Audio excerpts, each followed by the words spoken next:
તો ભુજમાં નાયબ મુખ્યમંત્રી હર્ષભાઈ સંઘવીનો ભવ્ય રોડ શો યોજાયો। શહેરના મુખ્ય માર્ગો પર જનમેદની ઉમટી પડી। મોટી સંખ્યામાં ભાજપના કાર્યકરો પણ નાયબ મુખ્યમંત્રી હર્ષભાઈ સંઘવીના આ રોડ શોમાં જોડાયા। રેલીમાં સંબોધન દરમિયાન કોંગ્રેસ અને આમ આદમી પાર્ટી પર હર્ષભાઈ વરસ્યા હતા। કોંગ્રેસ અને આપ આપણી આજુબાજુ પણ ના જોઈએ, ભાજપની વિકાસ યાત્રા આગળ વધશે। રાજ્યની જનતા કોંગ્રેસ અને આપને ભગાડી દેશે। ગુજરાતની અસ્મિતાને ઠેસ પહોંચાડનારને જનતા માફ નહીં કરે। આજે ગુજરાત સૌથી સુરક્ષિત રાજ્યમાં આવે છે।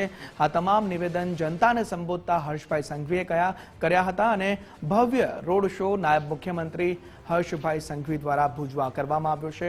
મોટી સંખ્યામાં કાર્યકરો ઉપસ્થિત રહ્યા, લોકો ઉમટી પડ્યા હતા અને ભવ્ય અભિવાદન પણ અહીં હર્ષભાઈએ ઝીલ્યું છે।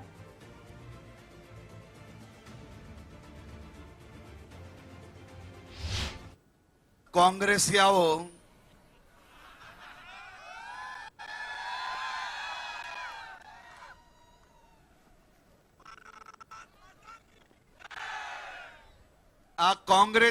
આપ્યા પાપ્યા ને તાપ્યા,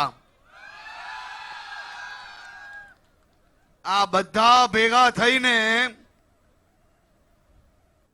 બીજા કોઈ બી રાજ્યની ચૂંટણી આવે એટલે ગુજરાતને ગાલો આપવાનું જાણે કે એમની ફેશન પડી ગઈ છે।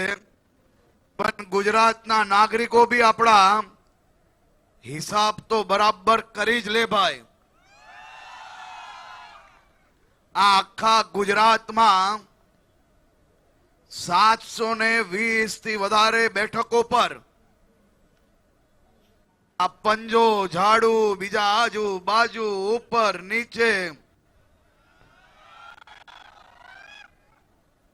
આ બધી ટોલકીઓને ગુજરાતના ખૂણે ખૂણે નાગરિકોએ ગલીઓમાં, ગામડાઓમાં, શહેરમાં ઘૂસતા બંધ કર્યા। તો 720 થી વધારે હોશિયાર ઉમેદવારો એ વિસ્તારમાંથી કોંગ્રેસને અને આપિયાઓને બે હાથ જોડીને